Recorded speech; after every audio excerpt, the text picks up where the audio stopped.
Hello, hello. Let's see if this works. I haven't done this in a while. Let me just see over here if that works. Everybody who's here, hello. We should also see the chat on screen. So if you are writing something, it should be visible on the screen. And let me quickly post it on Twitter that we are live now, and then I'll also share it because we can't say often enough that we're live.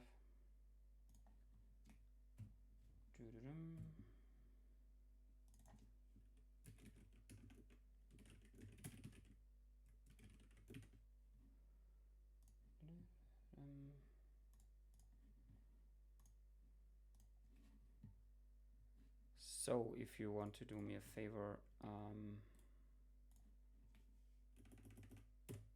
maybe share this tweet. That would be great. Otherwise, I'm just going to wait a little bit longer before we're going to talk about the elephant in the room, which is Ban. No audio. Oh, okay. Thanks for letting me know. Interesting. Why not? It's too low. Okay. Is it on your end or is it on my end? That would be the interesting thing to figure out, because I left the settings just the way they were from my last stream. So, and it's also showing that there is some input. Maybe somebody else can also give their input about the audio. Hi. Good to see you all here. If the audio is low, please let me know. I think I can tune up the microphone a little bit more.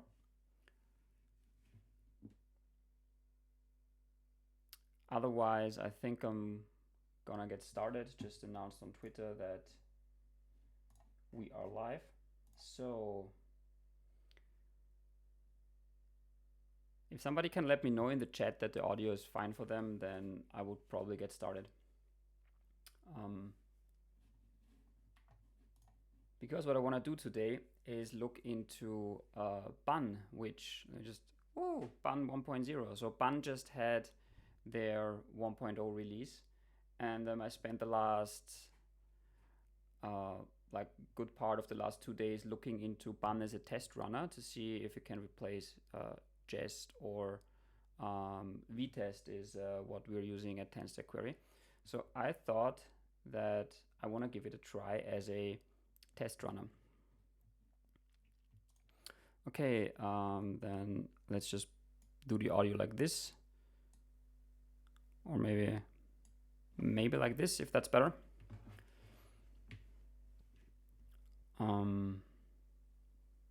Okay.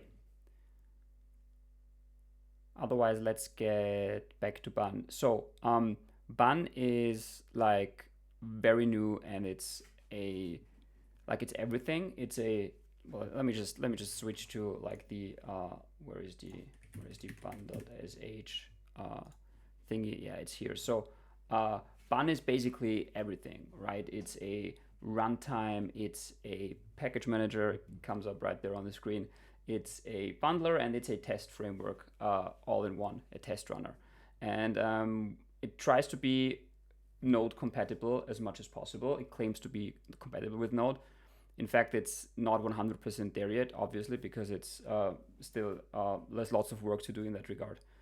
But I thought, using it as a test runner has minimal impact. Obviously, it has no impact on production things, like we're not running a web server in production with it as of now. And yeah, this is where I wanted to try it out, because with everything that I've heard, it's super fast, and it also like understands ESM and CommonJS at the same time. It understands TypeScript natively, which is huge. So I wanted to take a look at ban test, which is the command that can run the tests. And apparently, looking at this issue here, it has already very good like coverage of the methods that you would get from Jest or from VTest. So all of these basically should theoretically work the same. And what's also interesting is that it actually like understands how like imports from Jest. So if you have a code base that imports from Jest globals, for example, then you can just replace the Jest runner with bun, because it will just use the imports from Jest and replace them with, like in this interoperability mode, replace them with what bun is doing.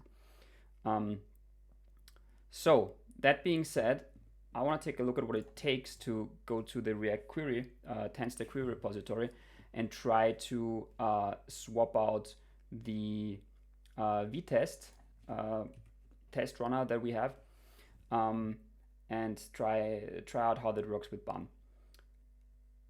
Of course, if you have any questions about anything that's React query related, or yeah, that's mainly what I would probably answer, then feel free to post the questions in the chat, and I can always take a little detour and try to answer your questions live on stream. So with that being said, this is the TanStack query repository. We are on the beta branch because TanStack query version 5 is currently in beta, but we merged a feature today about fine-grained persisters, so we are very, very close to releasing a release candidate. Like, I think this was the last feature that was missing. So now I'm really thinking about shipping a release candidate like next week or something, and then we'll see what kind of additional feedback we're getting from there. But I'm gonna do all the work obviously on that branch because it has diverged a lot from main. Like, we've been working on version 5 for I think beginning of this year or something. What code editor is that? Yeah, I get that question a lot. This is IntelliJ. So I am an IntelliJ user since forever, and they actually shipped a new appearance that makes it look a lot like VS Code, and I've also added the VS Code theme, I think, at some point in time. So yeah, I think it looks pretty familiar. I actually wanted to avoid the question about the editors, that's why I chose the the theme. But yeah, it's probably a bit different than VS Code in general. It has like all these integrations where you can run this stuff and things like that. Okay, but let's get to it. So in general, React query is TanStack query is built as a monorepo. So we have like, I don't know, what is that, 12, 15, maybe 20 packages. And most of the things in TanStack query live in the query core package, which is where you will find like all of the things like queries, query client, observables, the retry, which is a lot of logic and a bunch of mutation specific things, and infinite queries. And they're all like written with, there's nothing React specific in there. There's obviously, there isn't even a dependency on React in that package. There's actually no dependency in that package. And then we have the adapters like React query that code perspective, React query is actually rather small. It only has a dependency on the query core, so it brings in everything from the core, and then the React adapter, I think, if we go to like bundle phobia, even though I don't like that side that much, if we take a look at TanStack React query, we can see that like 80% of the code base is the query core, and then just like 16% is actually React query. And then in version 4 we have using external store, which we don't have anymore in version 5. But generally we can see that the React adapter is actually rather like slim. And the same goes for like the solid query adapter and the svelte query and view query adapters. They're all like built on top of the same query core.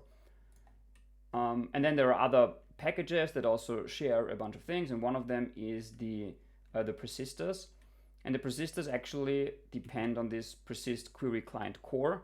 That's also like the core package that's agnostic to everything. And then we have like the React bindings on top of that with the React query persist client, for example. So I wanted to take a package that has all the tests, they actually run like in isolation for each package, and we are using NX, and I can quickly show that with the npx NX graph, if that's interesting. what we can do is like we can leave out all the examples because they're like way too many. They also count as that, but if we just open up all the packages, it's still pretty large, but we can see how all the dependencies are in this. I think everything except the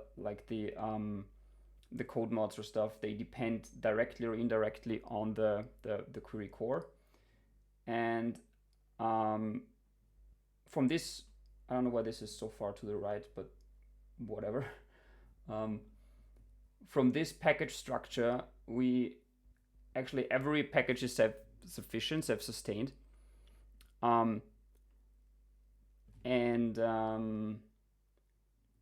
We only run the tests for those packages that are actually like affected when something changes.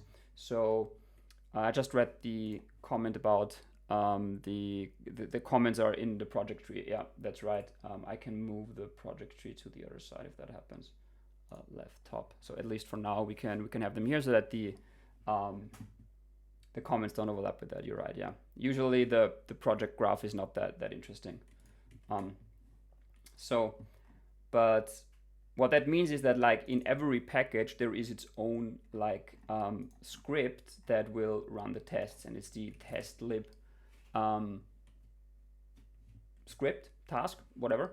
And if we take that, like it's probably like it's vtest run minus coverage like everywhere. So each package has this, and if we run this in isolation, then only the tests for a specific package are running. What I'm not going to do is I'm not going to run the tests for the whole like package, because the last time I did that on stream, everything kind of froze because like I think it like uses up all the available CPU, and then the stream couldn't really like couldn't really continue. So what I'm gonna do is I'm just gonna find one package that has like very small amount of tests maybe, and start with that, because like if we start with the query core, I would probably be like changing imports for the next 45 minutes or something, and that's not really interesting. Just want to see how like how ban test works in like in isolation and stuff like that.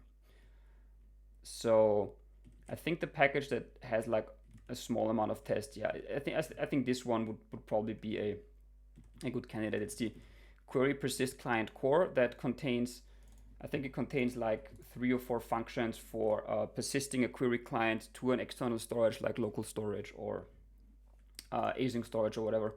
And there's a bunch of utils in there, and you can do retries with that as well. So we're gonna take a look first. Let's see how long the tests take in the current setup. We can take kind of like a benchmark for this, like run it a couple of times, see how it goes, and then try to replace it with ban and see if that's faster or better, or if it even works, right? Because sometimes, you know, not everything is implemented in ban. I've also seen that at work, like module mocking is not yet implemented, and we use that a lot. So those tests we can't migrate at all. So let's start with, and actually now I'm going to move this back over there because like we don't really need the graph that much. We're just gonna stay like in here. So let me just run the tests once and then see. Yeah, if you have an invalid package JSON, then obviously that doesn't work. So let's run it again.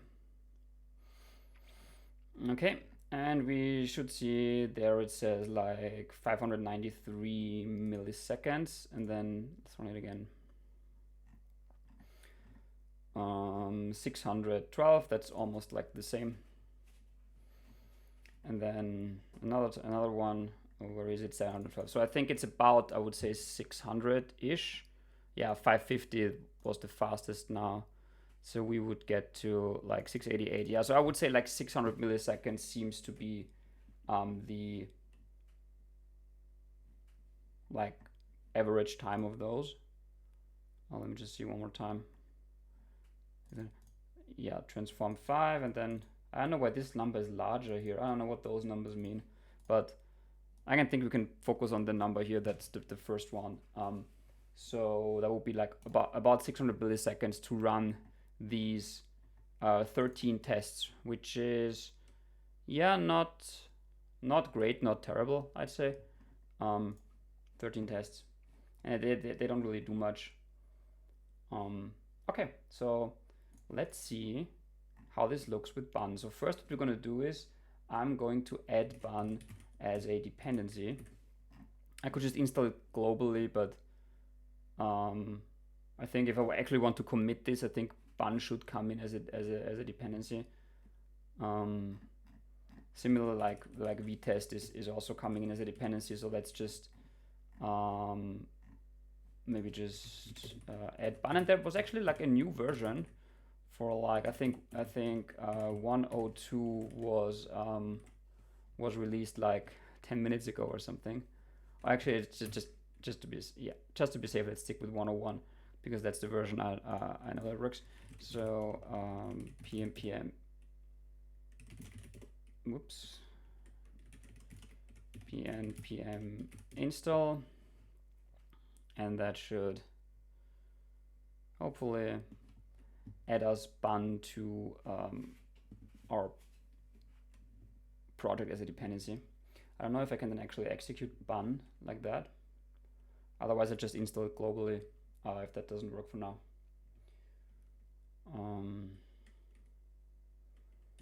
Yeah, I think pnpm add would have been faster than this, but I don't know, for some reason I always add dependencies in package.js and then run install. I don't know. It's probably not the best way to do it. Okay. Well, that's interesting.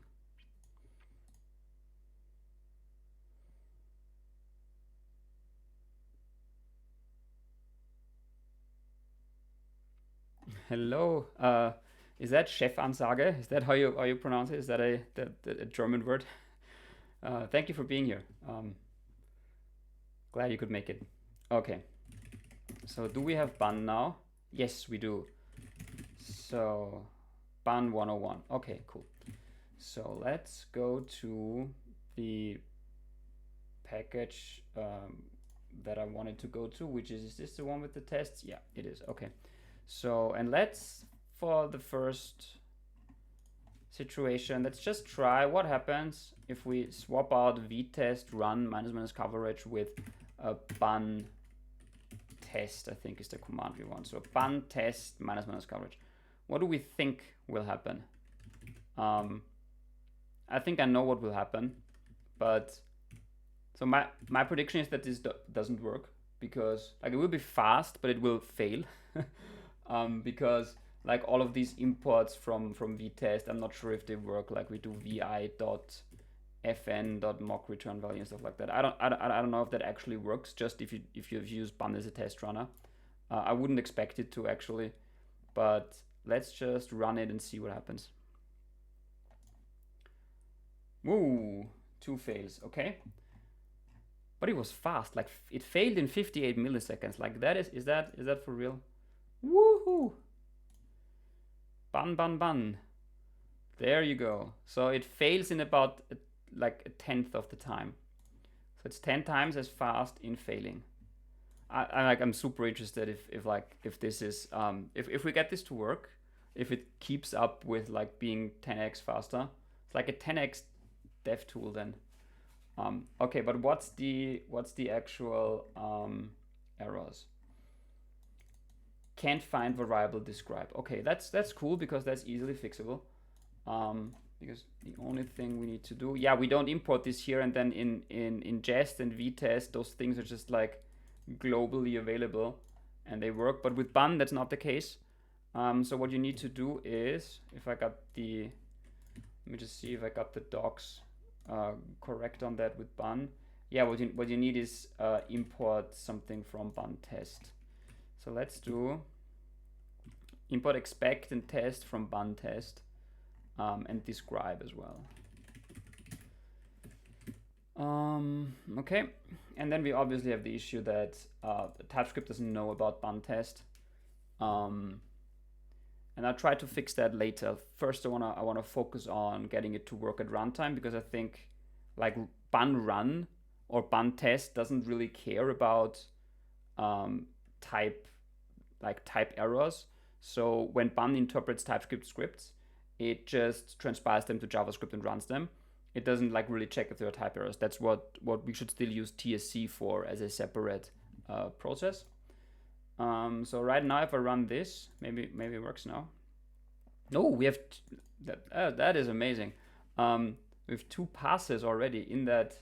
Wow. Okay, I didn't expect that. So some tests are already passing because we now imported describe, expect, and test from bun test, but some others are still failing because there's a second file, actually a second test file where we need to do the same thing. So maybe that's all we need to do. That would be rad. Okay. Okay, cool. So the time is up to 60 milliseconds. Well, up to 60 milliseconds. It's still 60 milliseconds, even though some things are working now and some things are failing. So let's take a look at what is failing of those things. Expect query function to have been called once is not a function. Okay. To have been called once. We can probably look this up in here, and it's not implemented, so we can see in this checklist that it's not ticked off. But to have been called, I think there's a method to have been called. Yeah, this one.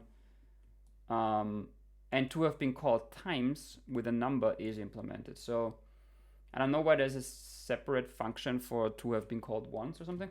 So I'll just replace the usages from to have been called once, yep, with to have been called times 1. And now I fucked that up. Okay, so let's replace this with this. Yeah, and now I fucked it up again. Okay, cool. So let's replace it with this. Yeah, and now I got it. Okay, nice. And then there's probably a second issue because I know that to has been called with also doesn't exist. So that's a bit of a bummer because this is also something I've found like out in the last couple of days that this doesn't exist yet, but it's something that I'm also using a lot.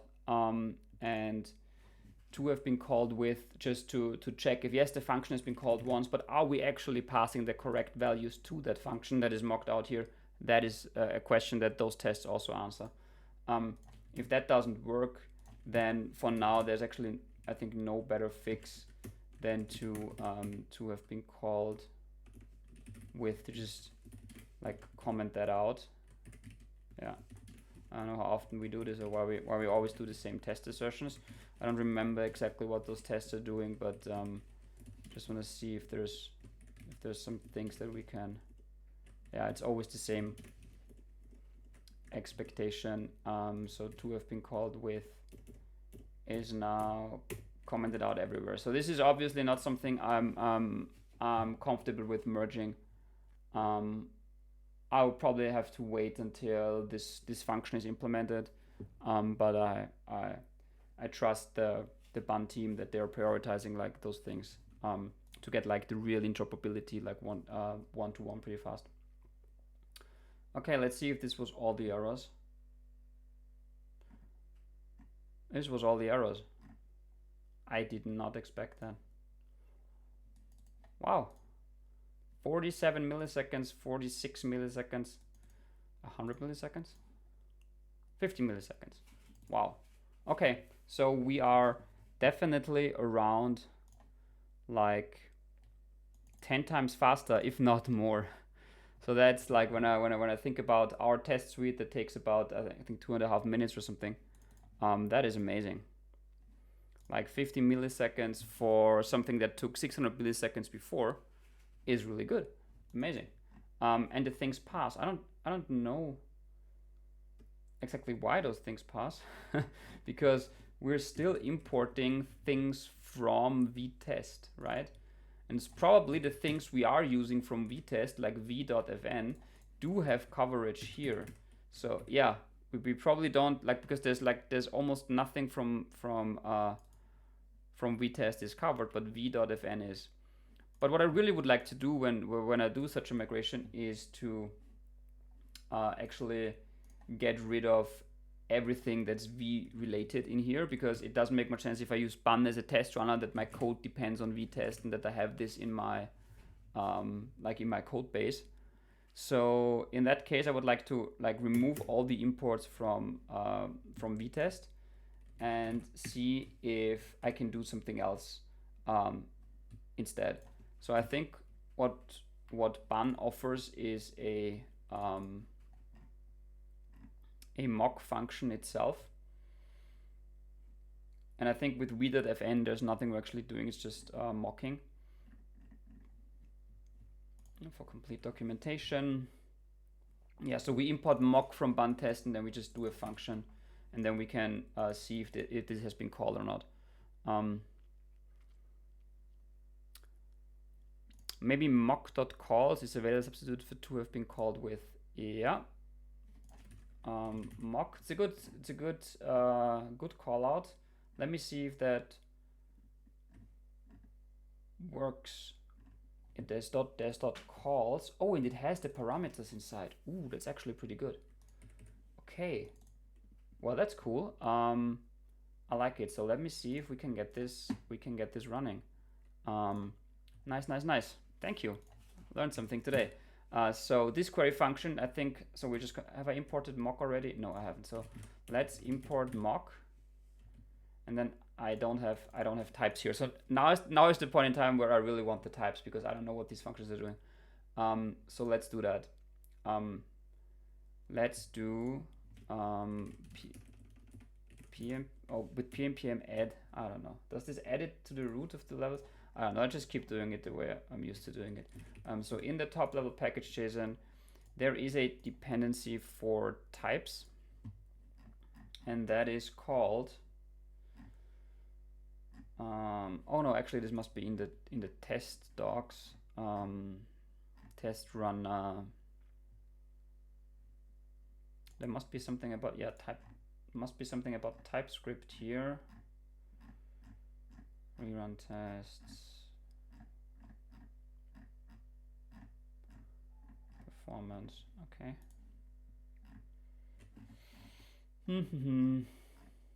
I've done this before, but there are some matches. Watch mode. No, where is this? Like, is it ban types? Yeah. Okay. Where is this docs TypeScript? It's here. Okay. So we need ban types as a def dependency. Okay. So let's do that. I mean, we only have def dependencies here, so it doesn't really matter. So ban types. And then it's probably, is it 101 or what is it? It's one. Yeah, there's also 102, but let's do 101. Okay, this is one of the cool things that IntelliJ does, is that you get like auto completion of, like it basically looks up the npm registry and tells you which versions are available. I don't know if this is something that everybody else also does, but I do this a lot to see what the latest version is. And then install. Okay. I also want to, I mean, not today, but generally, trying to see if this works better with ban, like installing, is also something that's definitely interesting to look at. Because 20 seconds for running an install is, yeah, it's a bit weird. Okay, so now we have ban types, and now we have to add these two compiler options. So now I have to see, yeah, so we also have one tsconfig for every package, and here we're actually using vtest globals, which we don't want or need anymore. So we are just going to use ban types here, and that means that actually, I think, yeah, now finally all the calls to vi.something are actually failing, because before that it wasn't really failing, and because it was just globally available. And I don't really like that there's like this global space pollution and those things just exist if you add them. I think it's a lot better if we have to import the things that we're using explicitly. So let's go back to ban types here. And then in here, in this test, we will see that the calls to Did I not save this? Is this the correct? Yes, it is. Okay, so here, yeah, exactly. Here they are failing. I don't know why they aren't failing. Oh, here they aren't failing because we're importing it. Ha. So it's like, this is weird. We are importing it, but it's also available globally. Interesting. Okay, so let's take a look at this one first. And there I have imported mock, and now we should be able to see like v.fn is just going to become mock, I guess. Needs one argument.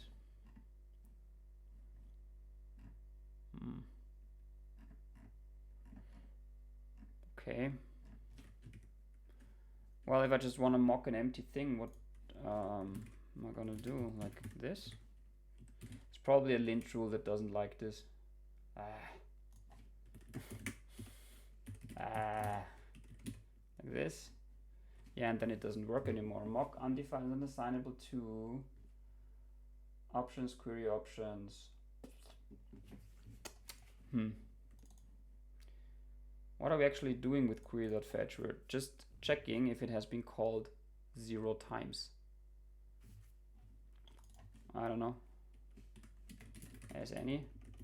If anyone has any ideas on how to make TypeScript like that, maybe there's like, I don't know, can I do type of query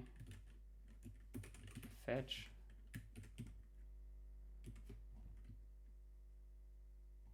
Yeah, and what does it need to return? Options is optional, optional, optional. I need to return a promise. Okay. So if I just return undefined, it doesn't work. If I return promise.resolve undefined, it actually works. Okay, but why do I need to like? Do I really need this? That's a good one. That works. Okay, so async. I can just do nar or void. Is that no? Void is not. Void is a type. Nar. Okay. I think I'm going to need this a bunch of times. Like a function that doesn't do anything. Like here. And probably here. Okay, let's see if it's still passing. It's not. Oh, because I removed v. Yeah, I need to add this back here, at least for now. Okay.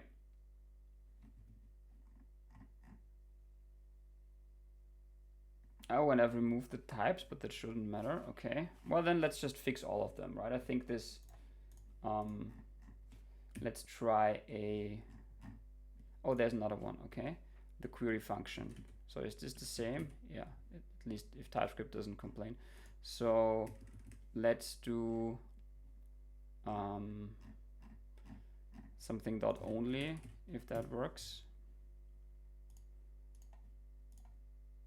Yeah, and now it's good. Okay, so this seems to work with the .mock. That's good.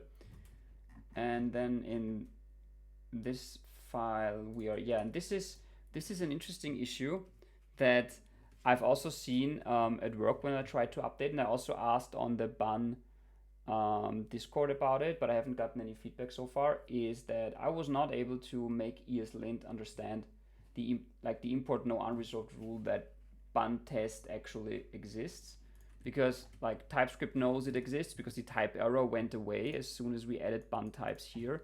If we're actually like removing the bun types, then here we would probably after a restart or something, yeah, then we would get this TS error that bun test cannot be found. But if we are actually adding those, then the bun types are found. It's just that ESLint, or maybe I just need to restart the ESLint. And restarting is a bit tedious, but I don't know, I have never gotten this error to go away. So my fix for this at work was to ignore ban test in the import no unresolved rule altogether. Because when I'm using ban test in the TypeScript like test file, I know that it exists. So I don't need ESLint to tell me what I already know. But I hope that maybe there's like a better way to actually have the rule understand how all of this works. I just haven't found it so far.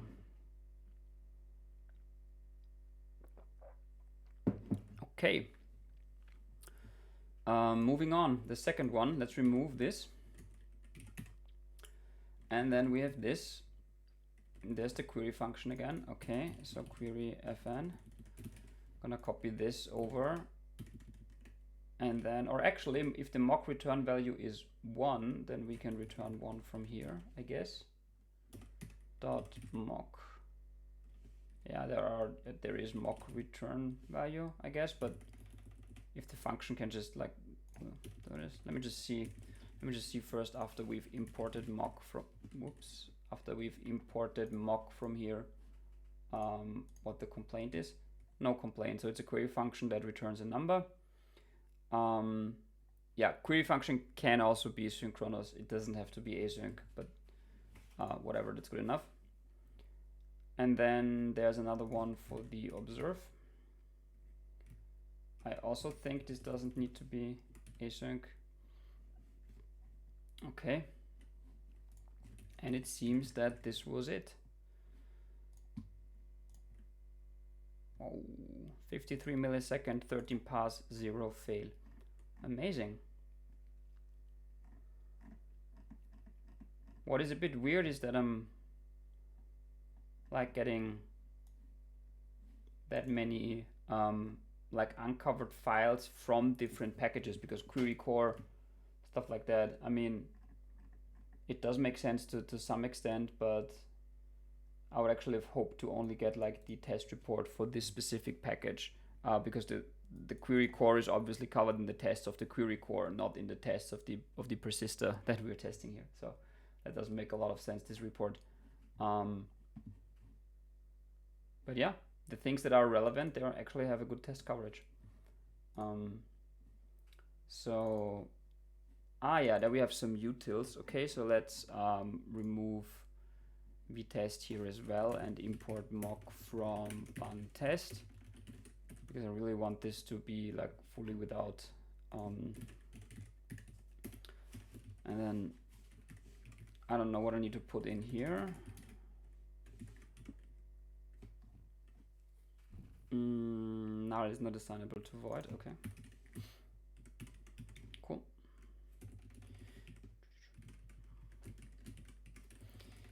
This works, this works, and this works. All right. Are we still good? Yes, we are. Okay. So the next thing, this is going better than I expected. So the next thing I'm going to look at is this mock.calls. So let's look at all the expect query fn to have been called with, and let's do expect query fn dot calls. Is that a thing?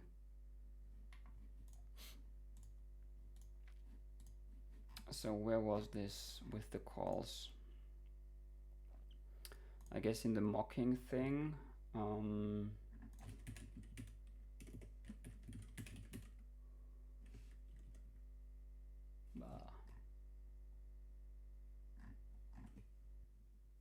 Spy on a method on test, maybe this. Calls, this is a different query function .mock.calls. Oh, .mock.calls. Yeah, there it is, .mock.calls. Okay. Cool, thank you. Query function .mock.calls. Yeah, I can still use to have been, but not to have been called with. So here Copilot already says .0.0, and calls is like array of parameters, and parameters is another array. So dot 0, 0, and it's possibly undefined, which it isn't.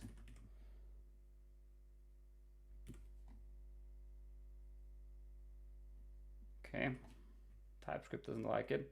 Well, let's see if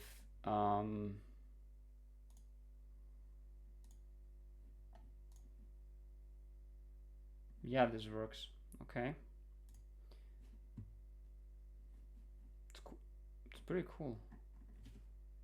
But why doesn't TypeScript like it? So let's do it like this and then wrap context in an array, because then we're basically saying the arguments of like the first call are context, right?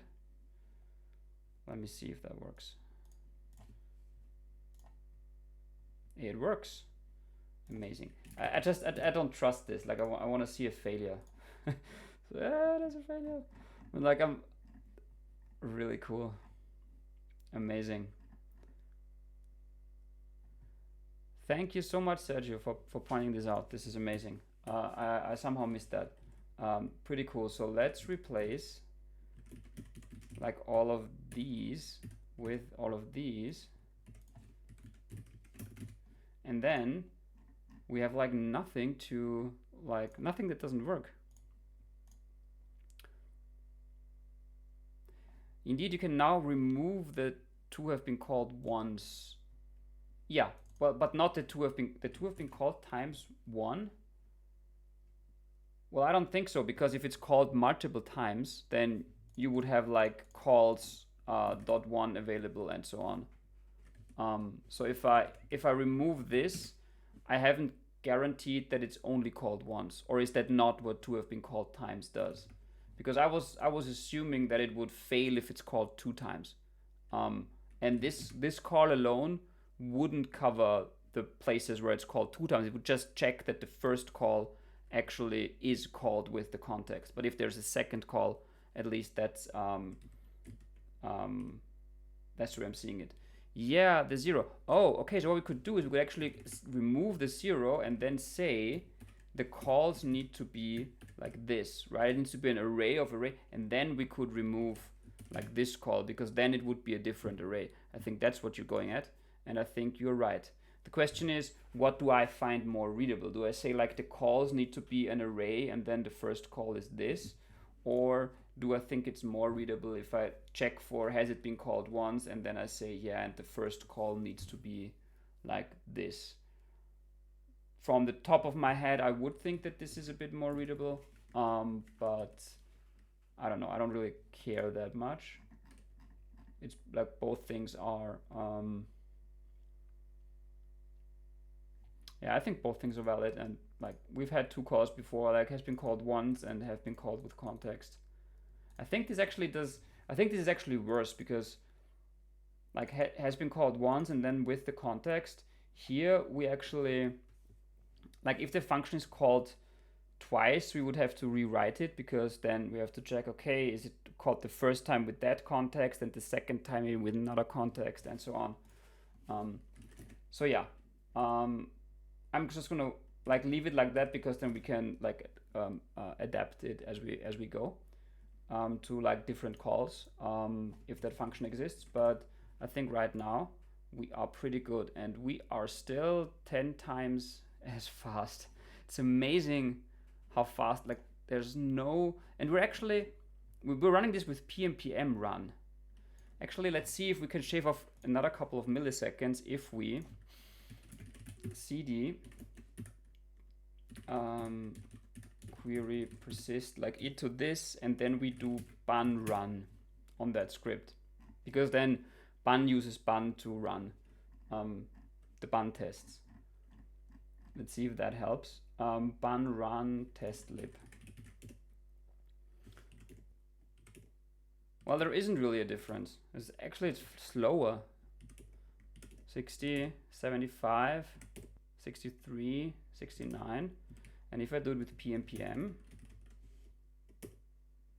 it's 53. Well, I don't know.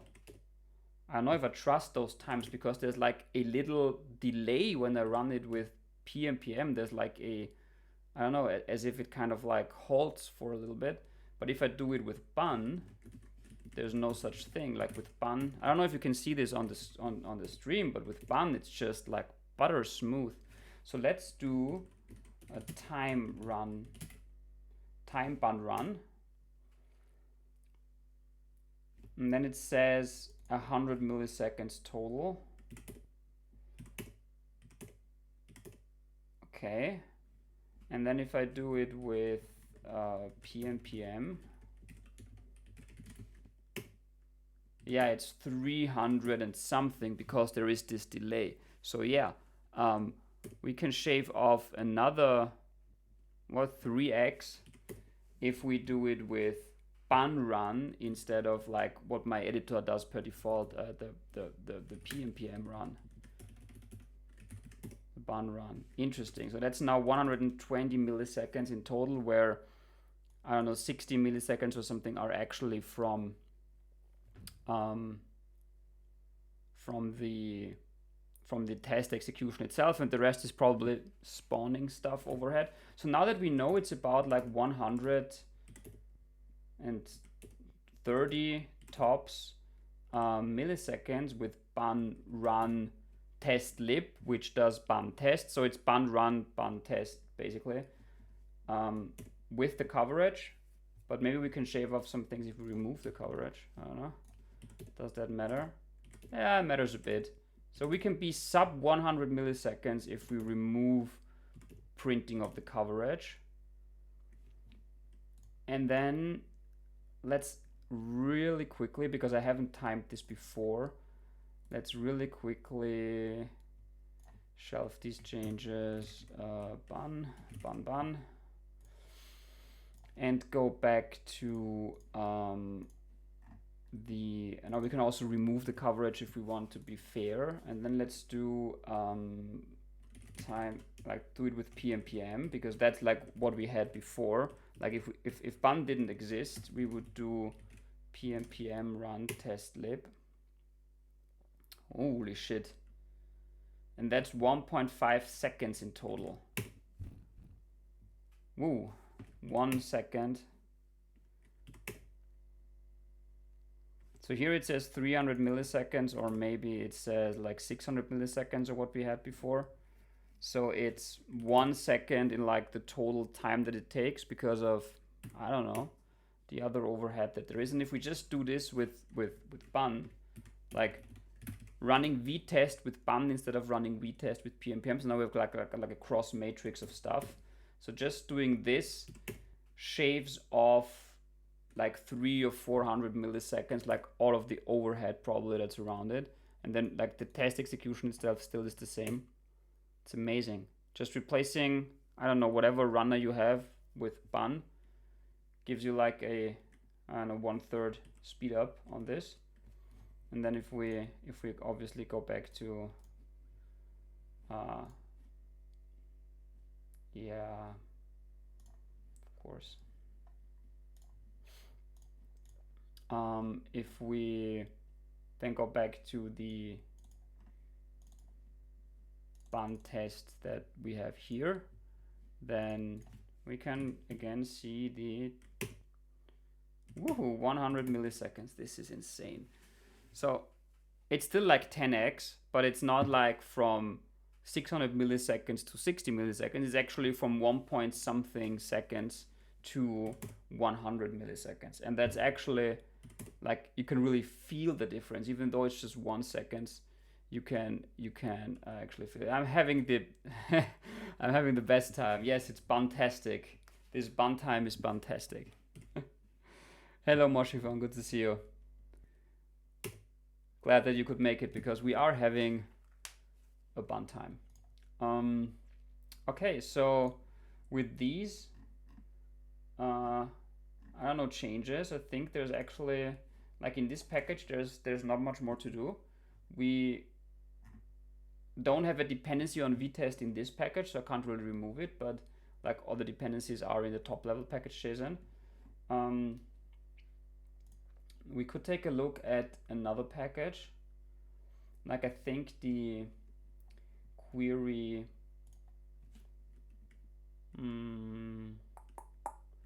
is the sync storage persistor. That one also has tests. Yeah. Yeah, the stream is hopefully a good opportunity to unwind. I also like it's Friday evening here as well, so I'm preparing for the weekend by having some fun with Bun. So let's do the same thing like here in this package. Let's do let's do vtest. Okay, let's do it for real this time. Let's switch into the query sync storage persistor, and then let's do time pmpm run test lib.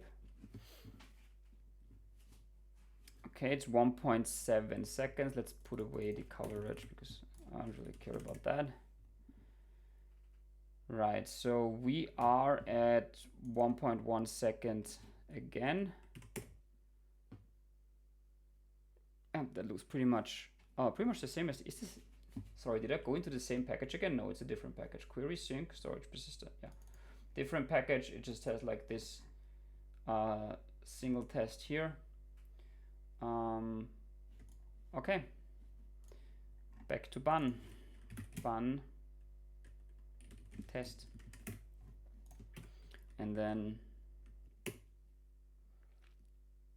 wow, it works without changing code.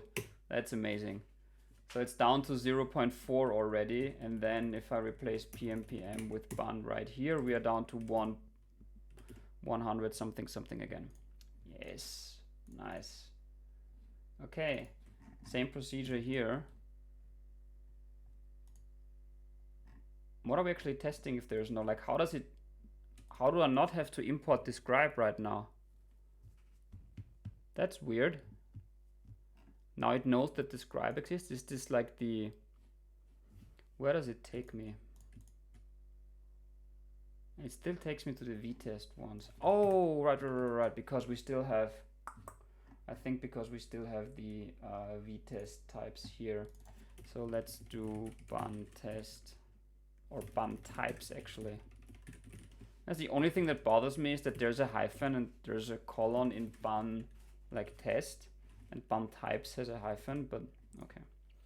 Yeah. Can't have it all, I guess. Yeah, and now describe and test are failing. That's cool. So we need to import describe test. Nope, we want Bun test.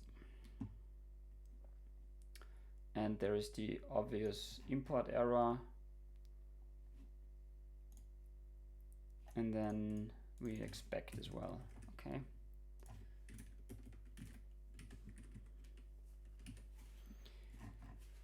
And then we have nothing with vtest, no, because we didn't input it. So there's as storage, and that's now red, because this comes from lib.dom.dts. And I've been there before. But yeah, how Bun test is comparable to vtest? Well, that's what I've been doing for the last, I don't know, 15 minutes trying to compare it. So right now, what I could see is that it's 10 times as fast as vtest, at least when running it with pmpm. Replacing it with Bun, and no worries. You've missed like a little bit of fun that we already had with Bun. So it's 10 times as fast. But we can literally replace vtest run with Bun test, and it just works out of the box mostly.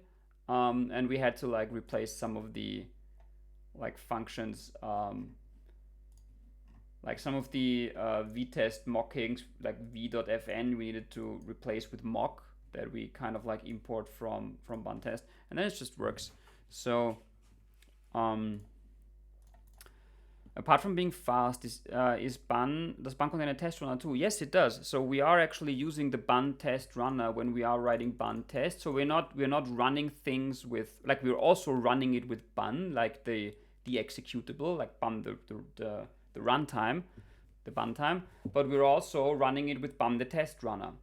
So there's like two things, and we've seen this before. Like we get incremental but compounding gains when we are doing replacing things with bun. So just replacing the we started with 1.1 seconds, and then just replacing the runtime got us down to 800 milliseconds, and then using the bun test runner got us down to 100 milliseconds. So that is pretty cool. So that being said, we still can't import like the storage here, and let me just see if the tests work at runtime. Yes, oh that's the wrong one, sorry, this one I need. That's the lib. Yeah, so we are down to 100 and something milliseconds. So why does this storage here not work? Because it's part of the libdom. I think there was an issue in bun. Let me just see if I can find it. Yeah, it's this one. So I've been there like I think yesterday. It's the issue that if you add bun types, and I'm subscribed to it already. So if you add bun types to tsconfig, it kind of takes away the lib types, because at the very top of the file, oh, come on, is there like, I don't know. Let's just move to bun types, packages. Whatever, that's a wrong repository. Anyways, apparently at the top of the bun types, we can probably open the bun types if we go to them. There is something in there that's like a huge, it's an enormous file. It's like 400,000 lines of code. So yeah, somewhere it has this, right, these references like no default lib equals true, and that kind of takes away all the default lib implementations. At least that's what this issue says, which I have conveniently uploaded. So that means that you don't have access to window or navigator, or like in this case storage on type level, because the types just don't exist. And then there's a workaround that we can apply to this, which is basically this. So we created a file called types.dts where we add the reference libdom, and then we are just adding this to our types. So that's what we're going to do. And I'm just going to do it for this one package because the other packages don't actually need it. And our tsconfig only includes source. So I'm going to put it into source. So it's going to be a new file, types.d.ts. And then we are going to add this to the tsconfig here, and then we are going to add this reference in here.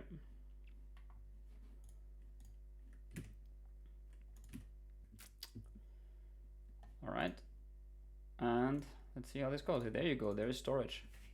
Woohoo! I mean, it's a workaround. I really hope that this gets fixed, so that this isn't necessary, but it's not that big of a deal. It's just that if you add bun type, I mean, I think this whole types field in the compile options is a bit weird, because if you don't like if TypeScript docs types compiler option. Okay, searching for types in the TypeScript docs is not a good idea. But yeah, what else can I do? I don't know. This is like this. There it is. That's the better one. Yeah, types. I don't understand how this like really works, but it kind of says that by default all visible types packages are included in your compilation. So that's all the packages that are in node modules types and .node modules types and also on. So if you don't like specify types, you get like all the types implicitly, but if you specify types, then only those will be included. So at the moment where you add like bun types, you're actually taking other things away. At least that's how I read that. I think that's a bit weird, but whatever. At this point, I don't really need to fully understand this. I'm just happy that it works. And with this / directive or whatever it is, we are back to zero type errors and about 100 milliseconds of test execution, which is amazing. So we have gone from like 2.5 seconds to 100 milliseconds in 2 packages. Obviously the bigger packages would be more interesting, but I don't know what the next one would actually be in terms of tests. Let me just see what's with the async. So that's an interesting one. Yeah, so that has an async throttle. That's something we can take a look at, like, because this one, and let me cv query async storage persistor, and then time pm run test lib. There is some like timing things going on. So this test takes 5 seconds. I don't know, maybe it's not written very efficiently because it's testing some cases with that test takes 3 seconds. I don't know why this test needs to take 3 seconds, but like 3331. I remember at the time I was just happy that we have tested proof that something is wrong. Yeah. The problem is it has an interval of 1,000, so that's probably not necessary. I don't know why it has such a high. Let me just quickly see what this test is doing. Throttle, mock function, interval.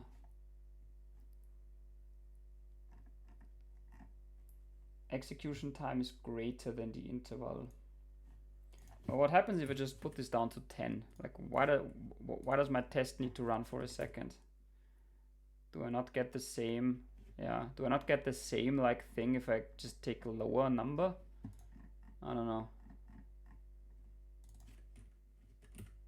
Oh, there's a delay of 30 in there.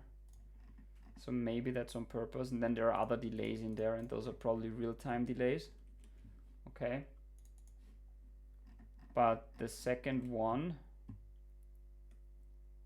it just delays for interval plus 10. So it wants to be larger. Execution time is greater than the interval. So there's absolutely no reason to choose like a very high number here. We can just keep it to 10 milliseconds. Here with this one, I'm not really sure. It's just special. I don't know what special timing. What kind of bug was this that has special timing issues? Like, there's a query.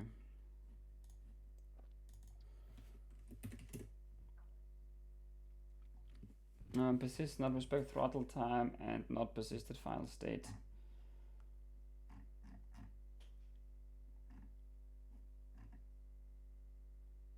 Create a test for this function and fix it. Perfect. Who wrote that?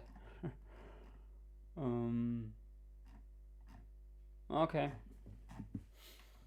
That doesn't really help much, but if this is 1,000 and this delays for 30, and then it kind of like tests if the timestamps must be greater than the interval, and there we do 30. Let's just divide everything by 10. So let's do 3, and then 4, and then 4. What's the first parameter? That's an ID, okay? So delay 4 and 4 and 4 and 3.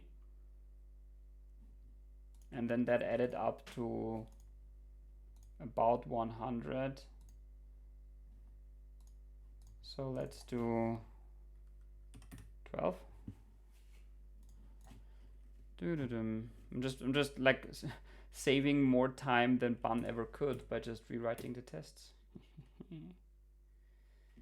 1.4 seconds. See, it's still good. Special timing. Woohoo. Okay.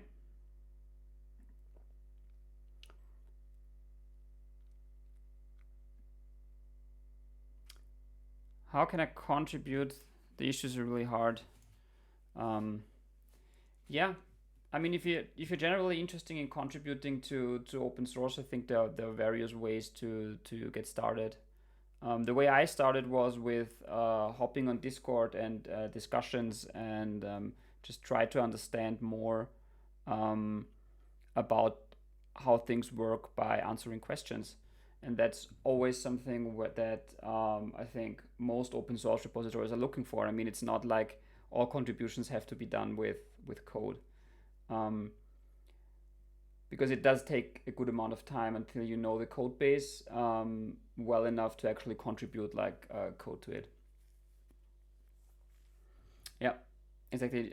We do have do we have a help wanted tag? Yes, we do have a help wanted tag, but I use it sparingly because it must be issues where I'm well aware of how things work and that they're easy to implement. So yeah. And I was a user of React Query at first, yes.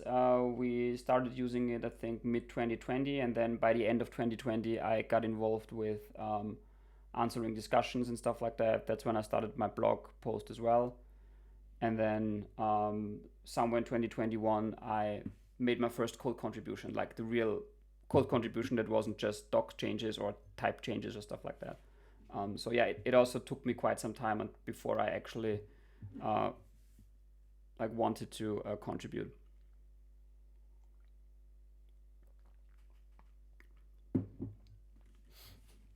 Yeah. All right. So this works. If I reduce this, does the test actually fail? No.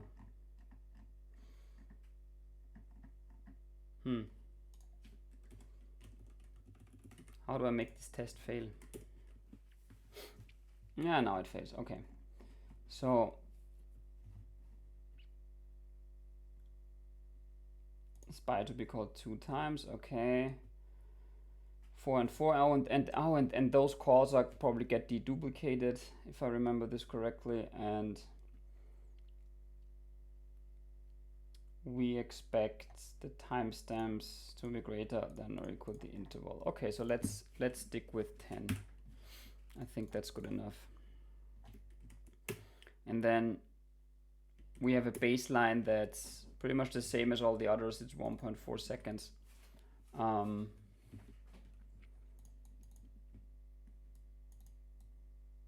No, thank you very much. Yes, I do put a lot of effort into it. I've also reduced the time that I actively work to be able to do open source, but it has opened a lot of possibilities for me as well.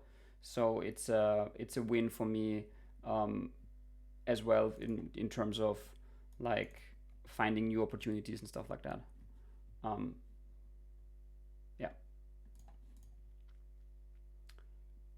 So looking at this, let's remove vtest. Let's do the things again. Let's do bun test. Let's do bun types. I don't know if I need the other things here as well. And then let's do import describe test expect from bun test. And then we have a bunch of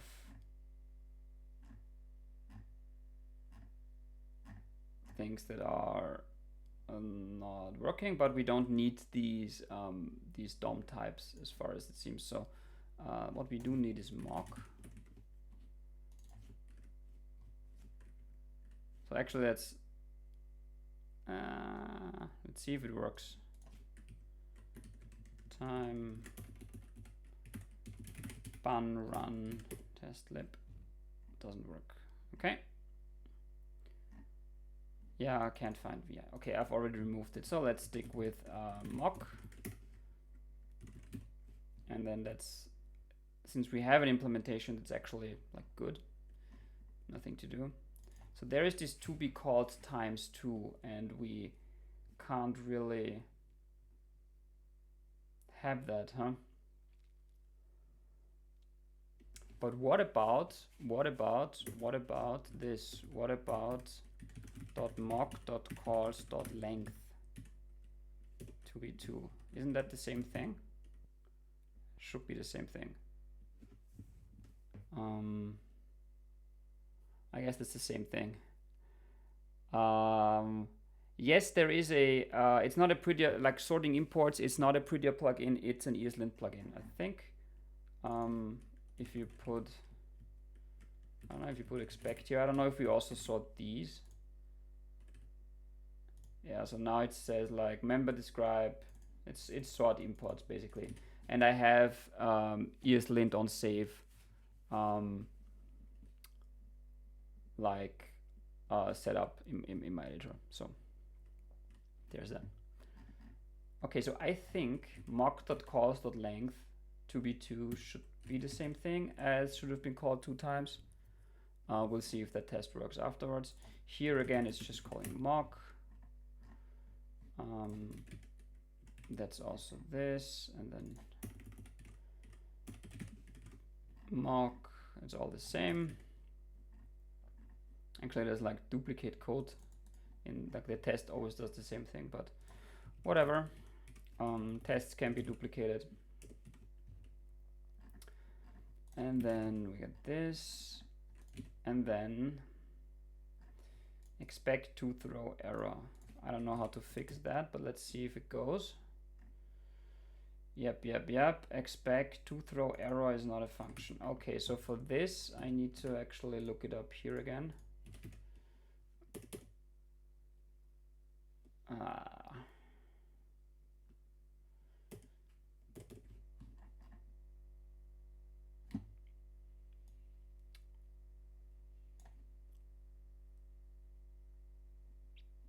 Expect to throw error.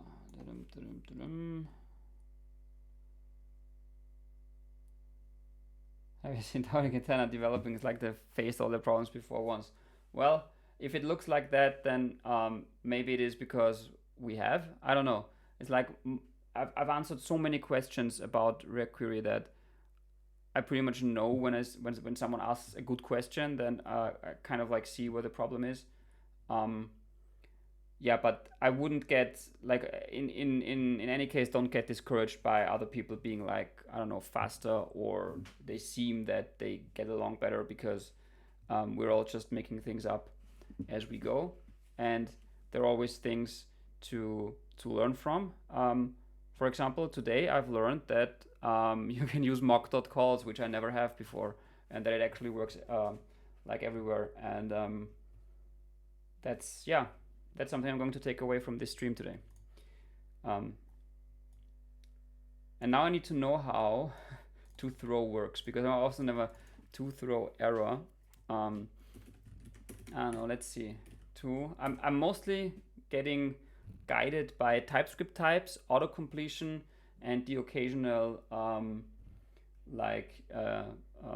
not ChatGPT, but what's the thing? Copilot. So should throw error when func is not a function. Expect aging throttle to throw. Maybe to throw is good enough. I don't know. Yes, it is. But can I pass something in here? To throw, and then you can pass in an expected string or error. Let's try that. I want to see what gets thrown, like foo. And then it gets argument is not a function. Should throw error when func is not a function. Yeah. I mean, oh, I don't even know why we have that check here. Like, as a TypeScript user, this this check makes me feel weird, because like, why would a function that takes in a function need a check that the function is actually a function? Like, TypeScript doesn't allow it. We have a test that disables TypeScript just for that.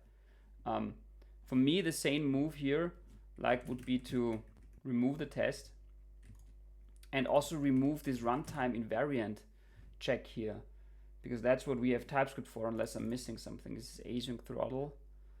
I'm using it here. I'm actually, is this even exported? Like, is it exported in the, is this even exported to consumers? Sorry if I'm just trying to find this out here, but there is source index. And then we export, and then we import async throttle, but we don't re-export it. So what is going on? I don't know. This is super weird.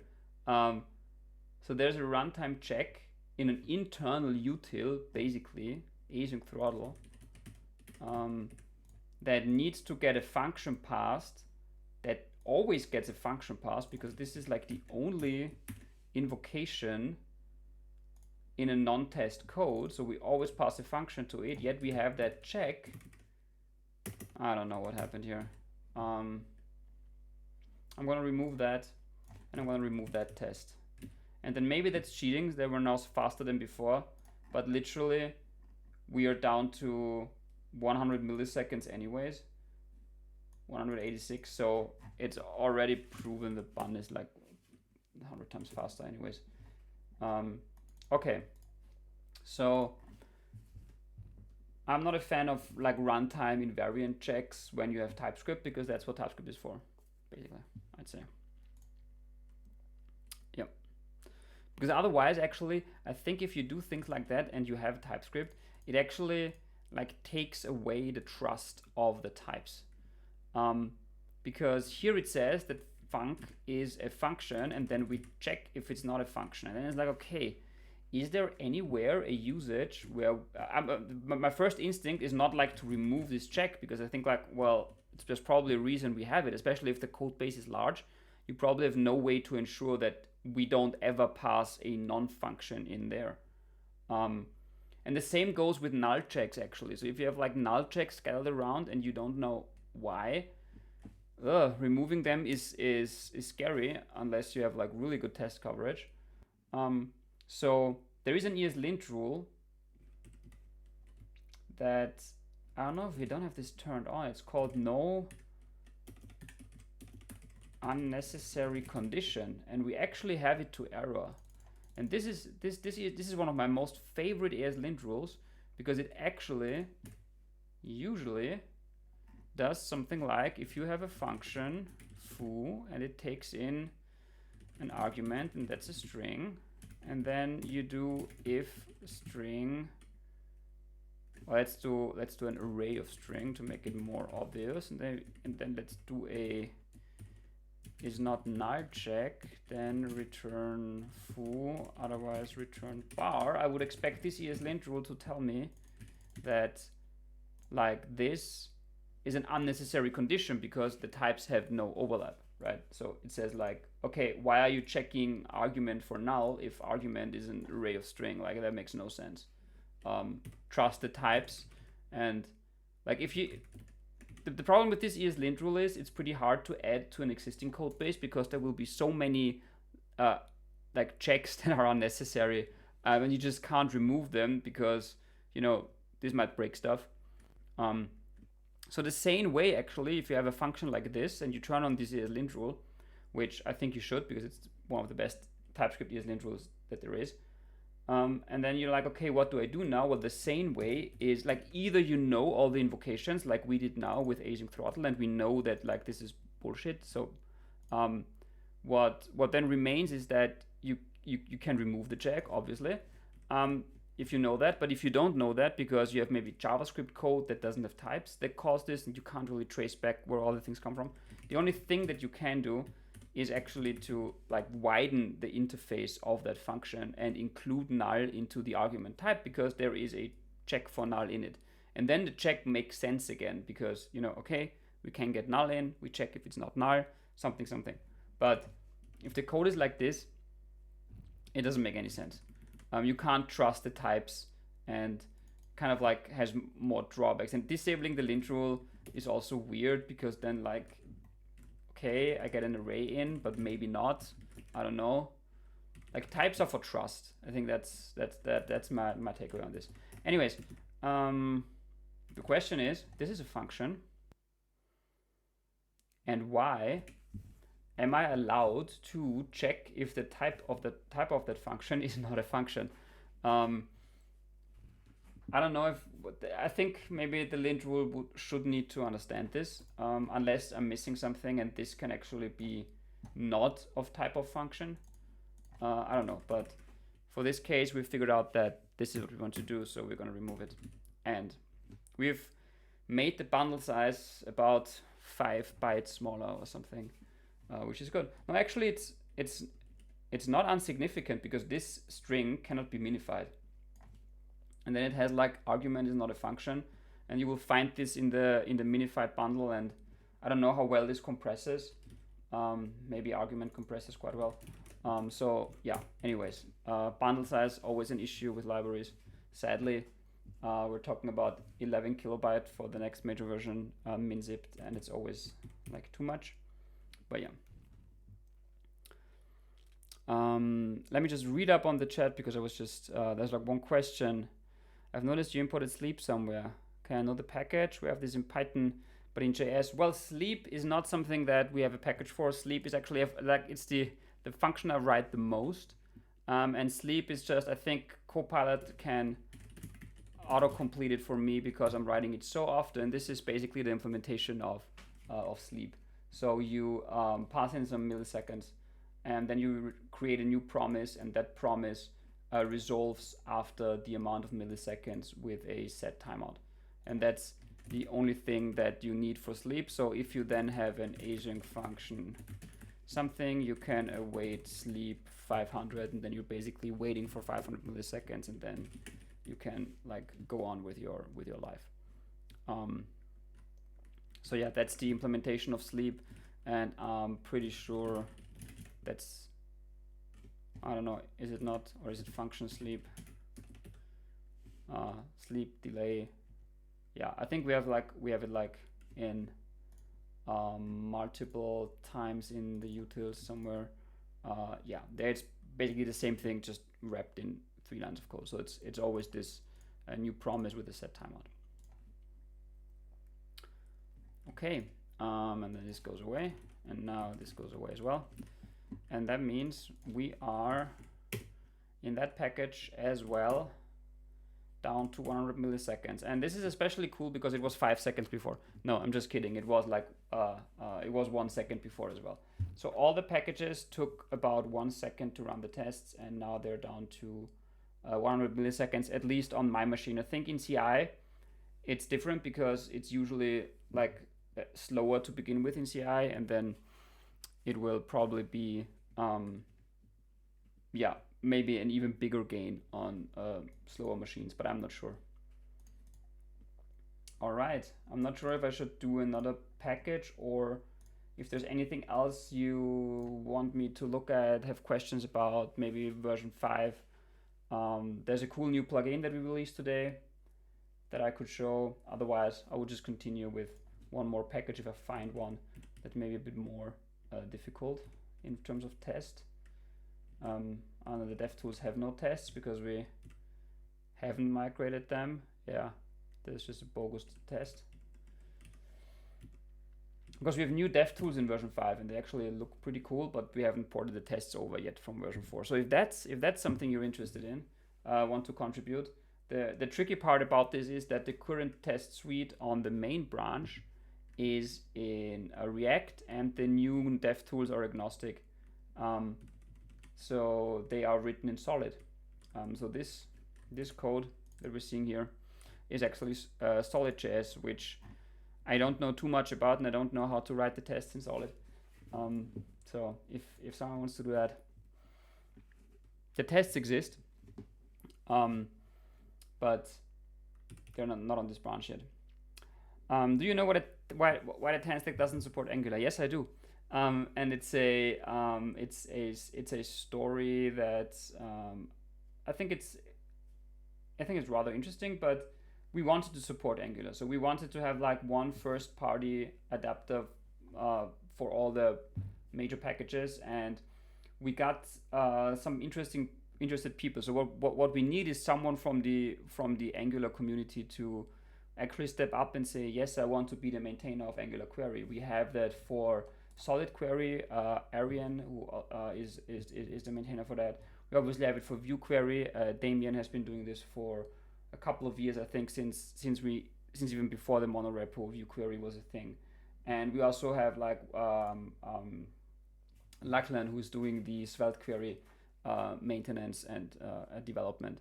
So we need like at least one person who's interested in maintaining this. And there is an Angular package, but it's not part of our main repository. And that is, if we take a look at the, I guess you can see we have docs for all the frameworks that we support, and then there is Angular.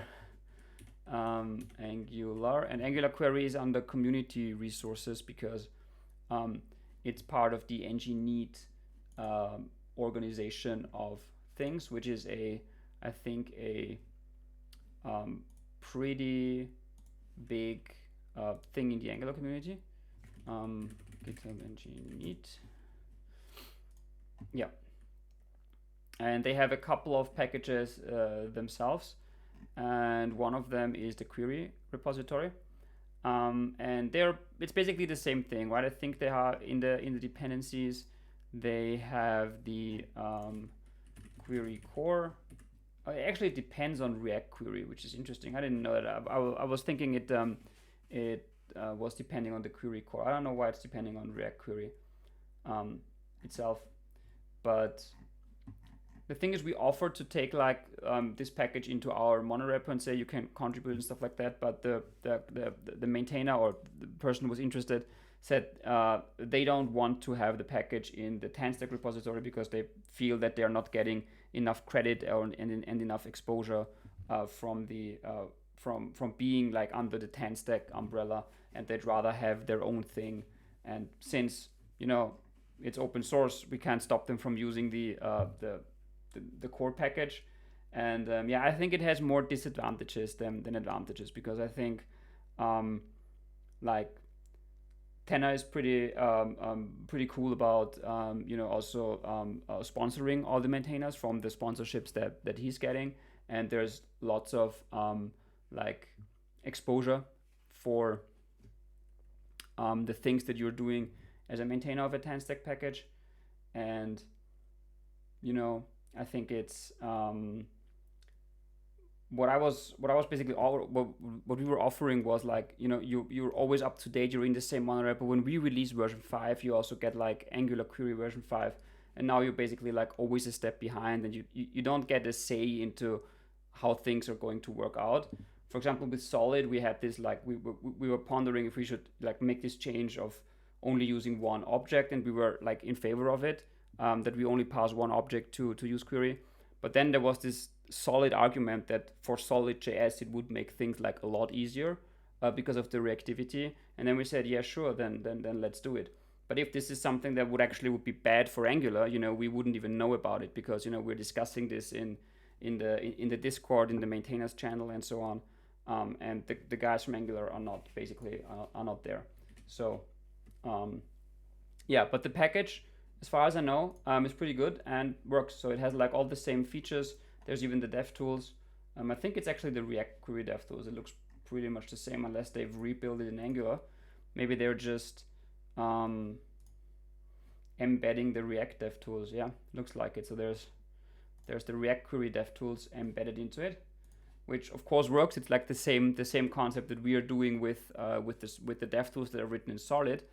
Because the query client is like agnostic, you can write the dev tools in a different framework, and it can still connect to the same query client that's used by Angular or by React or whatever. So there are some pretty cool things you can do with an agnostic framework, but Angular is just not in the list of these things here. Yeah.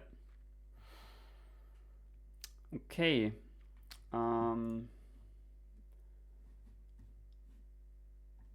Right, so we don't have the DevTools test, query persist client core, we did that, sync persister, we did that. The next experimental package doesn't have tests because it's experimental. The persist client, that's a React package that we could do, because that's like the first package that actually renders a React component with like React testing library, and that would be interesting to try out. I think I'm just gonna try this because I don't know how far I will get with this. Have you talked about the V5 changelog? Yes, this was a stream I did 3 weeks ago, I think. It's like I've uploaded it to YouTube. Let me just see if I can post the link in here. So yeah, there is this all about TanStack query. This was my stream from last time. I'm just gonna paste this here if you're interested. We're discussing everything that's going to happen in version 5. And yes, for React Server Components and SSR and streaming, we do have a pretty interesting package. This is the experimental package I was showing here, the React Query Next experimental. I think this is something I didn't get to talk about the last time, which is, we have no documentation yet. All we have is an example, but it's pretty cool. If I can find it. Where's the examples? Here, and then we have the Next.js app with streaming. So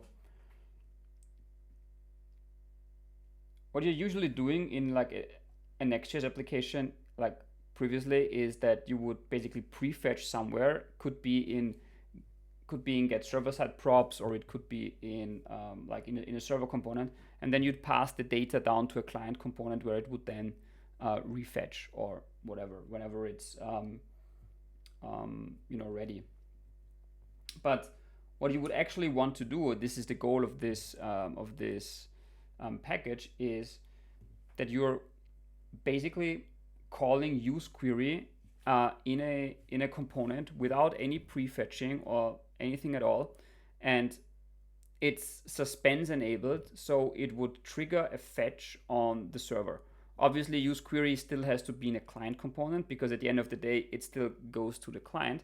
But what you would want is, you would want the query function to run on the server and suspend the subtree, and then have the query that's fetched on the server be sent down to the client, which obviously works with suspense. But then on the client, it needs to be picked up by the query client that we have, because just sending the data down is just like the HTML markup that you're sending down. We have to actually send the JavaScript also down, and then put it into the query client in the browser, so that you can do all the refetching on the client as well. And if that sounds a bit complicated, it is, I would say. But if you look at the user level code, it's super easy, because all you basically need to do is, like, you create your query client as usual in a Next.js app directory thingy, and then you wrap your your whole application into this React query streamed hydration provider. And what this does is it basically make sure that all the suspense queries that run on the server are picked up and being sent to the browser. And we use a Next.js specific API for that injects something into the current stream, because React doesn't have an API for that. And what then happens is that you can basically have a page, and in that page you have like use client, and you use suspense query, which is our V5 API to do suspense. And then you run this query that actually not only runs on the server, but it also runs on the client. And then you can render this query multiple times in your page. And I don't know why this is not like, what kind of we can see it here. I don't know what this is. Yeah, we can see it like this. So what we're seeing here is, like, we have these components that are waiting for amount of milliseconds, and they are wrapped in their own suspense boundary, and they're rendering this fallback. So what we're seeing is that they are rendering, and they're basically streaming in, as we can see. And then there's one combined suspense container that actually contains like 3 queries. So they're all aggregated into the same suspense boundary, and then this combined container suspends until all the data is there. And what we can also see in the dev tools is that all of the data that is fetched on the server is actually put into the query client on the browser.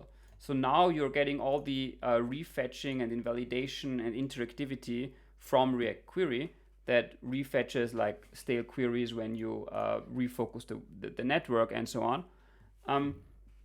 But you have initially fetched it on the server and streamed the data down. So you kind of get like a, I would say, best of both worlds, where you don't have to handle like separate prefetching on the server and then dehydrating the client manually and hydrating it to the browser, but you're actually just writing a normal query as you would if this would be like an SPA with Create React App or whatever.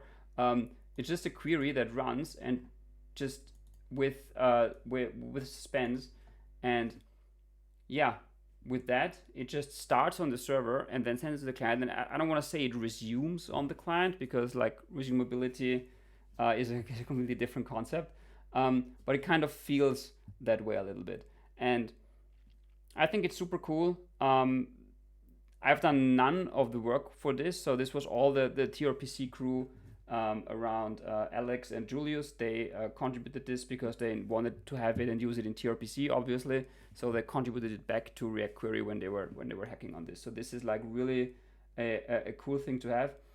It also has like its drawbacks. Like for example, if this route, I'm not 100% sure about the drawbacks. Frederick is currently rewriting all of the SSR docs, and he'll probably highlight all of the shortcomings of this approach. It usually has to do with like when this page actually like invalidates with an action and then it runs again on the server, or actually when it's the other way around. Sorry.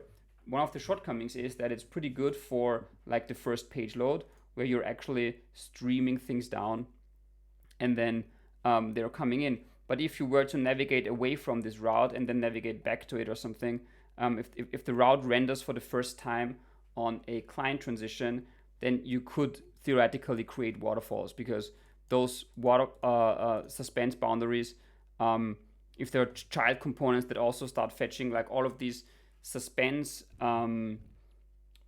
like architecture and suspense orchestrating works really well when the fetches are on the server, where even if you create waterfalls, they are actually like very they have a short latency because it all happens on the server. The moment this happens on the client, it's going to be a bit more like network request waterfall if you nest a couple of those things. But I think for straightforward usages, you get a very good developer experience, you get a great user experience, and yeah, it's kind of like streaming and suspense in a Next.js app and React Query. So it kind of like combines a lot of concepts, which is why I'm quite excited about this. Hoping to get this out of the experimental phase. I don't know when, probably not before the version 5 release, but from what I can see, it's still pretty usable. So as usable as the app directory is, I'd say, at least from my perspective. All right, so let's quickly try this out, because for this React Query persist client, because it uses okay, another question. Are you with URLs and paths as a single source of truth state manager? If the question, yeah, if I'm in favor of that, if that's the question, then usually yes.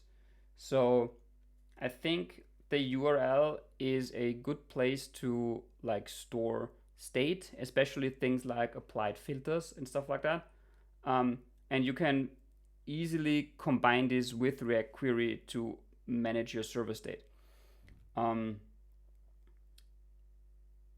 problem is maybe that the URL, like with use params and stuff like that, is not that much optimized in compared to like a a real client state manager where you can select parts of it, because every time you do like use params, you get like all of them out.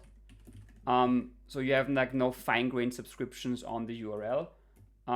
But apart from that, I use it like if you imagine like a list, and then you have a search form, and when you like fill out the search and the filters, and then you hit the apply button, there's no better place to put this stuff than into the URL, because then you can write your custom query with something like let's put this in here. You can do like you can do something like const params equals use params, and then you can write like your query, and the query gets the key and the params into it, and then you're basically like fetching with those parameters, and then basically all you need to do is update the URL. So you can have like something that pushes to the URL, and at that time the query will then read it out, re-render because of the use params change, and then it takes the params, puts them in the key, and runs the query function and gets the data for those params.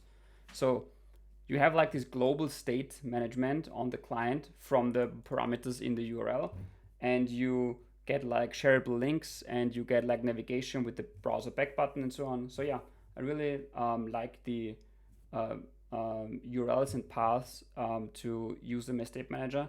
And if you've looked at TanStack router, it has like very good integration for search params. Like you wouldn't believe it how type safe these things is. I mean, if with current routers, it's a bit difficult to work with search params, because basically you get back like strings and something. But with TanStack router, you have like this first-class integration of Zod schemas for the search params, so you can validate what's in there. You get something back that's super well typed.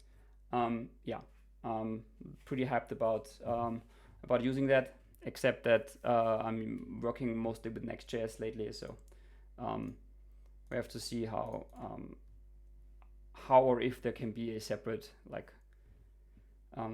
router with Next.js, if that even makes sense.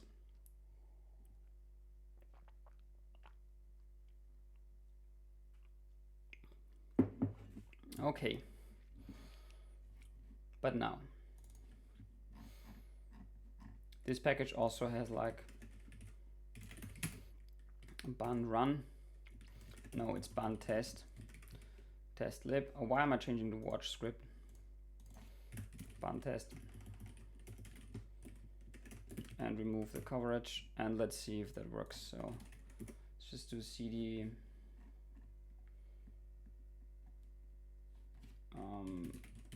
React query persist client and ban test lib. Ban run test lib is what I want. Okay, errors with the usual can't find describe. Actually, I wanted to see how long it takes first. So let's do pm run test lib with the time up front.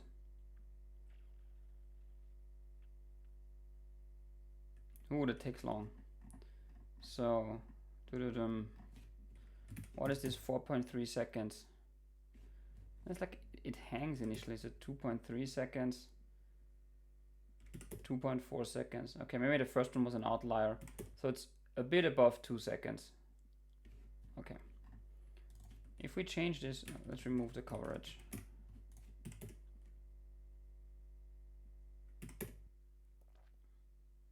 Okay, under 2 seconds. Okay, so